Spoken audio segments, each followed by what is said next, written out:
Good afternoon, ladies and gentlemen. Welcome to the world-famous TCL IMAX Chinese Theater here in the heart of Hollywood. Welcome to everyone watching in IMAX theaters across the country, and welcome to everyone watching around the world on Facebook Live. Those of you in theaters are going to see Disney's Beauty and the Beast in IMAX on the big screen here.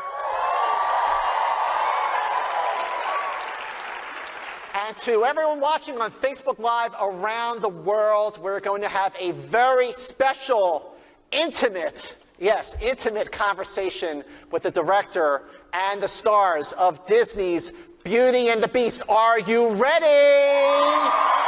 Yes, you are! Please welcome, ladies and gentlemen, Josh Gad,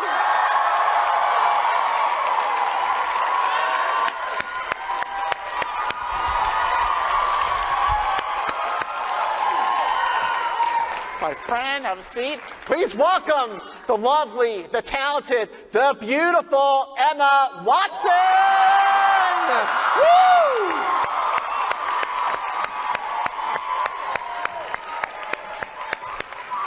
Great to see you.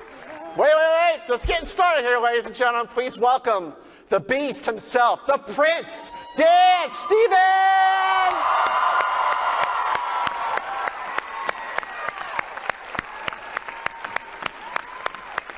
See, first time, right? And, ladies and gentlemen, without further ado, we would not be here without the director of Beauty and the Beast, Bill Condon.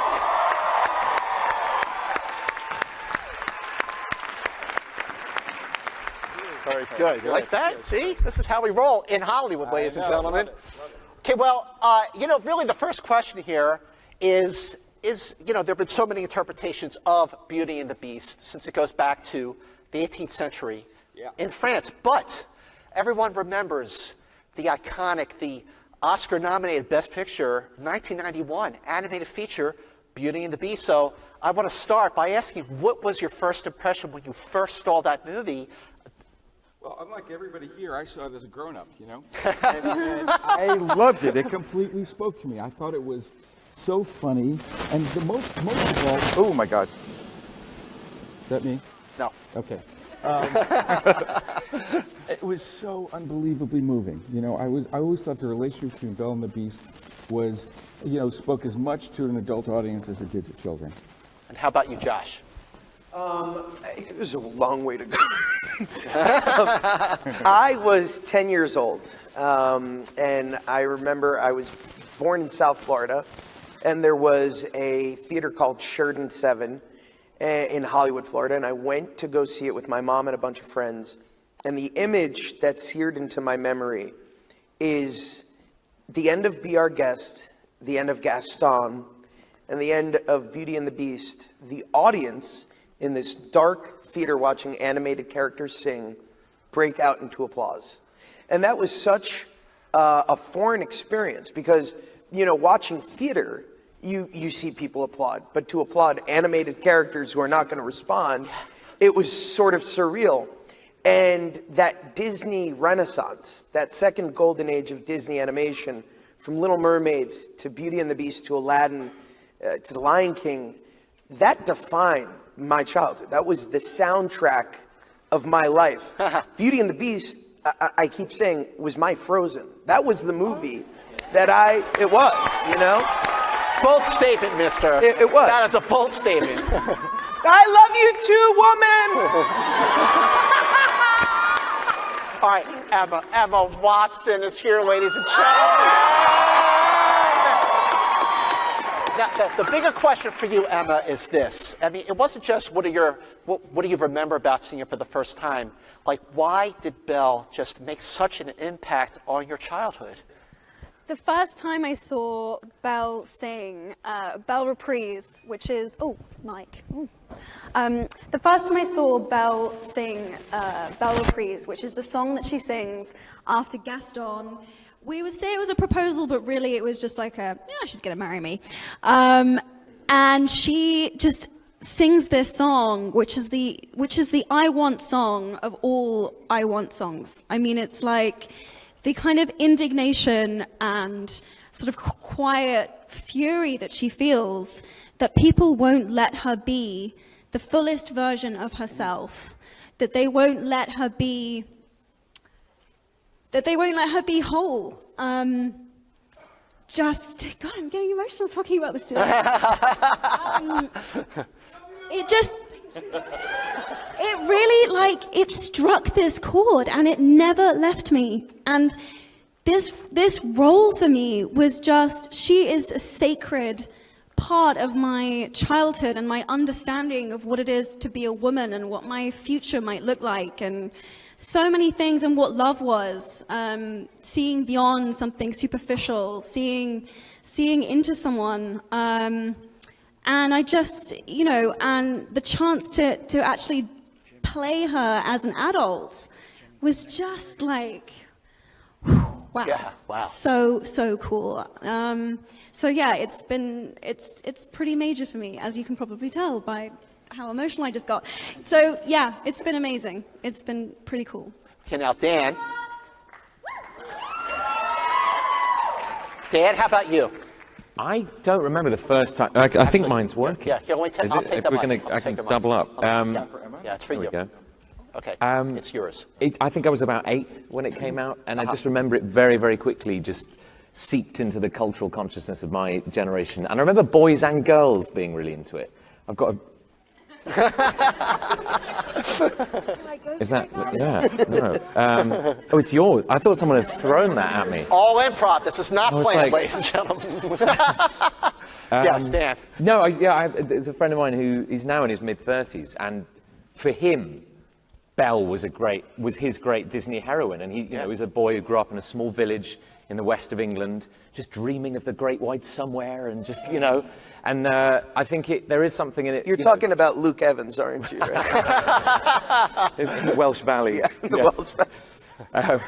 But no, I think there's something universal in the appeal of Belle as a heroine, and I think there's something universal in the appeal of Beast as well. That the idea that somebody so monstrous and sort of horrific could actually be sweet and silly and funny as well. So that comes, now we're at the point where you have the opportunity, Bill, to bring it to life on the big screen, live action. Now, was this something that you just thought, yes, let's do this, or was there a little bit of hesitation? There was a moment of hesitation, and what really convinced me was the thought that somebody else might get to do it. Oh. I'd have to watch somebody else's version. That would drive me crazy, Yeah, but it was, and then I immediately got excited by it, because that meant it was a completely different medium, which meant it could be a completely new movie. Obviously done with great reverence for the original, but for all of us, as everyone became involved, it started with real conversation about who is Belle in the real world, and also who is the Belle who would resonate in 2017, So that became a way to take this, use it as a springboard, and create something new.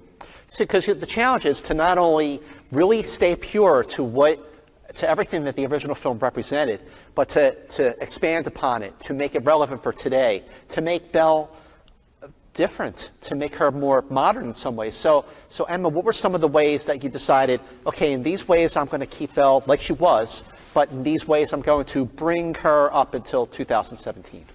Actually, you don't need that. I don't need it No, anymore? you don't need it anymore. Okay, great. So, I mean, it was, as we were filling out, you think I need it? Okay. You need it. You need it. I think as we were filling out the story, and we were filling out Belle's backstory and thinking about, okay, what happened to her mother, a few different things. It was very important to me that Belle had a vocation, and Kevin Kline, who plays my father Maurice, had kind of decided that he was going to take Maurice in a bit of a different direction. He wasn't going to be crazy old Maurice. He was going to be this painter, essentially. And I was like, that inventor thing, that would be really cool for Belle. And so, Bill and I were passionate about this storyline, that she creates this washing machine in order that she then has more time to read for herself. And actually, in our story, that she becomes an activist in her own community and tries to teach other girls to read. So that was very important for me. I think there were little things as well from the original, which is more just about taking an animation and making it into a movie, which was, there were beautiful sketches when I first saw Belle's costumes of her in these like silk ballet shoes, and I was thinking, how am I gonna ride? My horse was called Rusty in real life. How am I gonna get on Rusty in ballet pumps? That's just not gonna go well. So it was like, okay, she needs boots. She needs riding boots, and she needs bloomers so she can throw her leg over a horse. So you'll see in the movie that she has half of her skirt hiked up so that she can throw her leg over a horse. Things like that just kind of like take her from a cartoon and make her a living, breathing woman who is living her life. Yeah. Dan, I got to say, I'm watching the film. By the way, I see like 350 movies a year, and that's not enough. But watching this film, watching your performance as the Beast, the Prince, I really sat back and went, how did they do that? So then I did some research, and I'm seeing how you actually had to play this role twice. Can you talk us through that process? Yeah, the physical capture of the Beast was done on set with, I guess, what we now call traditional motion capture. I was in a big muscle suit covered in gray lycra on stilts, but our faces were there for each other. I wasn't behind any mask or latex or fur, or there were no cameras dangling down. The facial capture was done separately. And so every 2 weeks or so, we'd go into this. I think every about week, every Friday 10 night. days or so. It was pretty much every Friday, wasn't it? Every Friday night. Every Friday night. Friday night is Mova night. And I would go after a day's filming, and I'd have to shave, which is always tough. And my face would be sprayed with UV dots, about 10,000 dots. And I'd sit in this, what I like to call the Tron cage, which was sort of a UV lights and 27 little cameras. And we'd play all of our scenes again, and Emma would be sitting outside the cage, and I would be inside just, doing anything that I've been doing the previous 2 weeks, a week with my face, whether it was eating or sleeping or roaring or waltzing.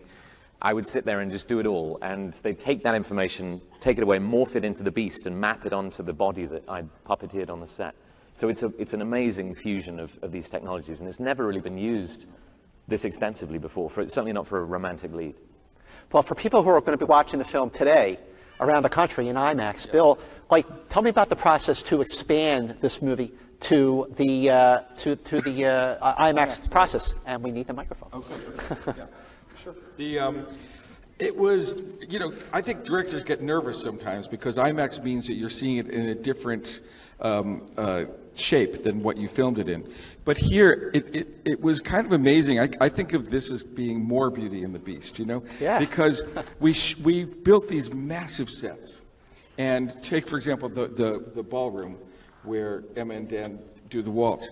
That went up in such a huge way you can't capture it in the traditional 240 format, So actually here, that's a scene, and there are several others where I actually think it's more beautiful in this version, It's just that idea. I have to say, when I started to get into the IMAX print, it was like and it had been over a year and a half since we shot it, it was like being on the set again. It came alive in a new way.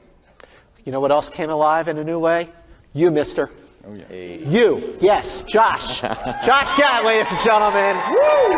I got to tell you, I've been watching your stage work, your film work, and just everything I see that you're doing, you just continue to top yourself. And wait till you see the film today. Is he not amazing, or He's is he insane. not amazing? He's amazing. He is amazing. Gaston, Gaston's I'm not a going to say lucky man. anything, but yeah. Okay, but Josh, really watching, you get, you're drawn to the enthusiasm of the people that you were watching, and you look like you were having an amazing time making this movie. I wasn't. No, it's the most fun I think I've ever had making a movie. Look, I come from musical theater,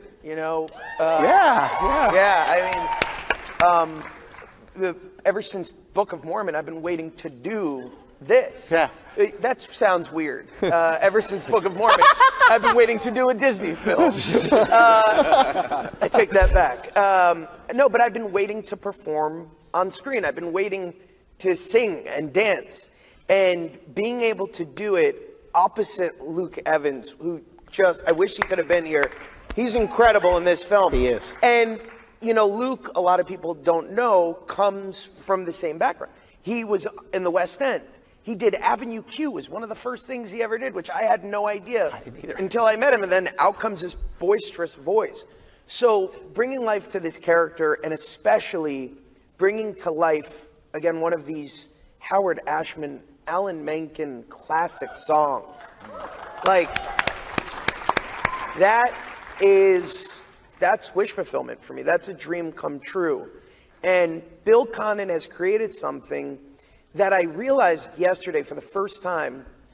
It will be, for many people in this theater, I imagine, many young kids, the first time that they see a new, big, live-action musical on the big screen. Wow. And that is so tremendous, because as a father of two little girls, sharing that opportunity with them, giving them a movie like this with one of the greatest role models that I've seen on film.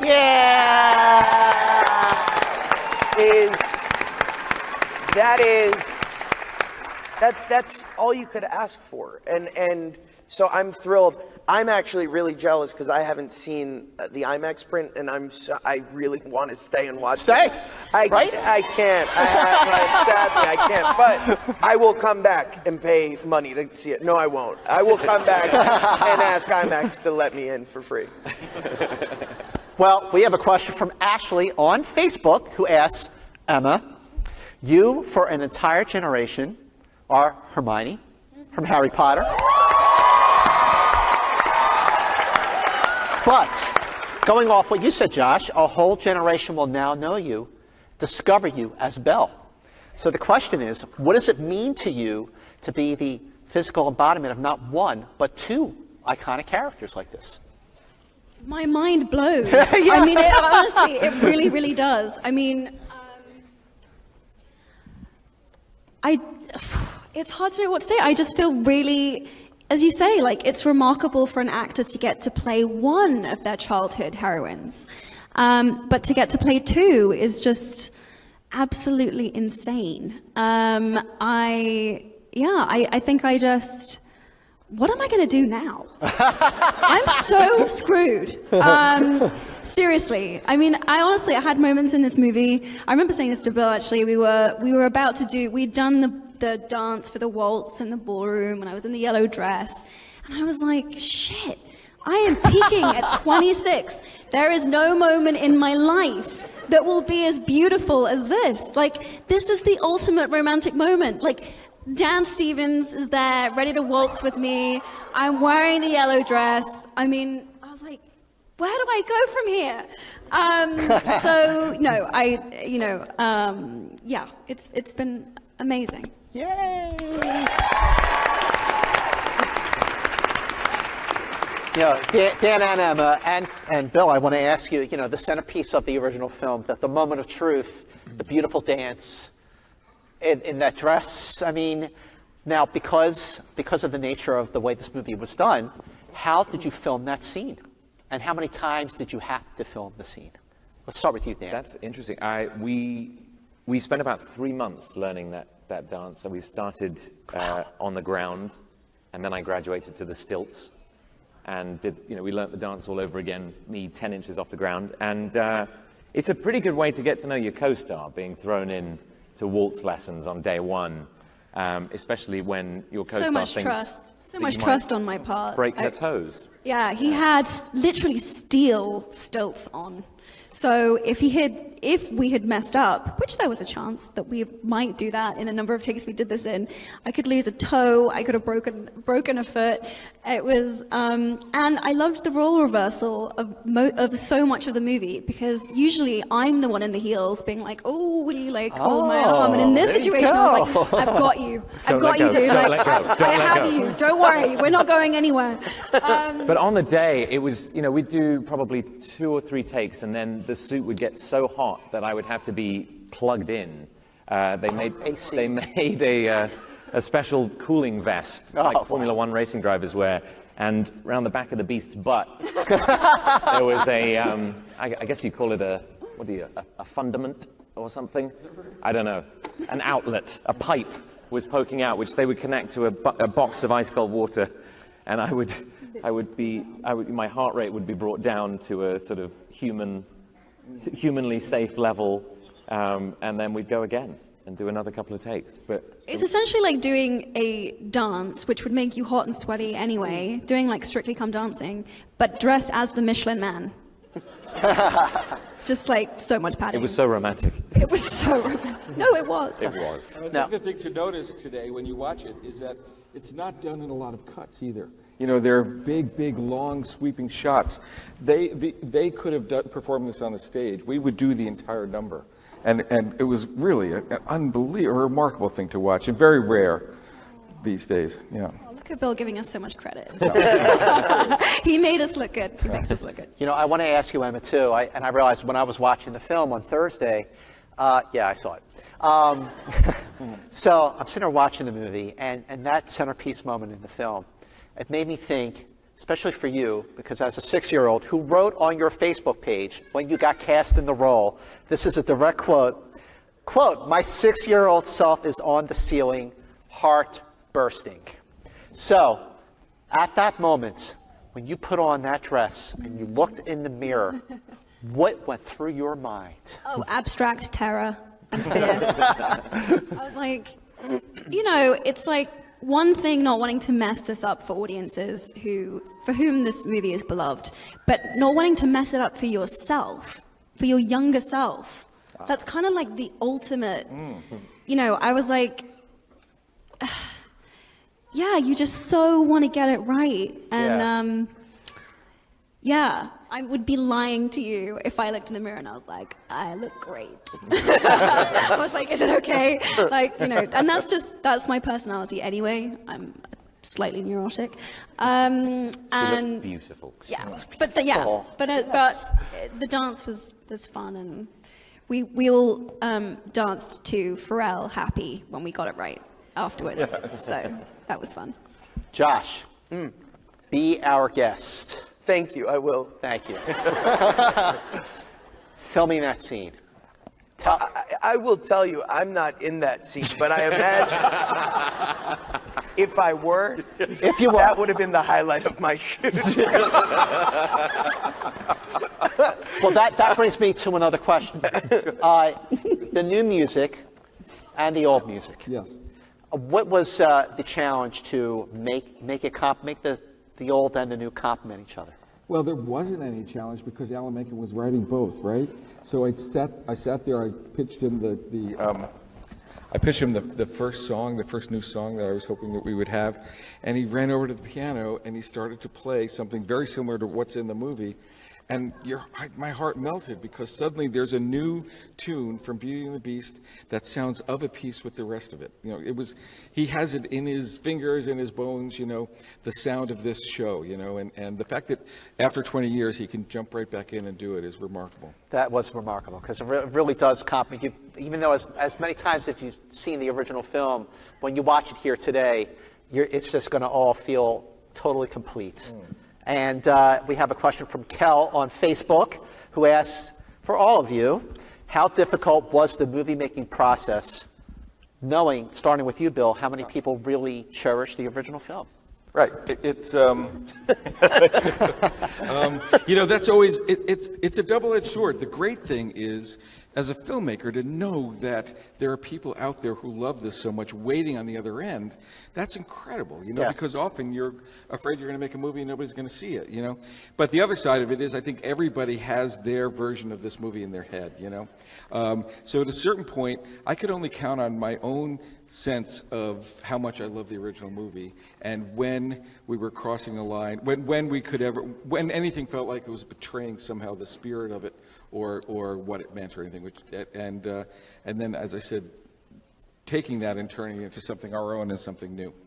Well, when you finally got a chance, Emma, when you finally got a chance after making the film to watch it on the big screen for the first time, what was that moment like for you? I try to explain what it's like to other people to watch yourself on screen by using the example of, do you ever hear your phone on an answer phone machine and you're caught off guard and you're like, do I sound like that? Is that really what I sound like? And it's like that, but like times 1,000 when you see yourself on screen. And especially, this was the first time I'd ever sung in a movie before. And this character meant the world to me. So, you know, it was like,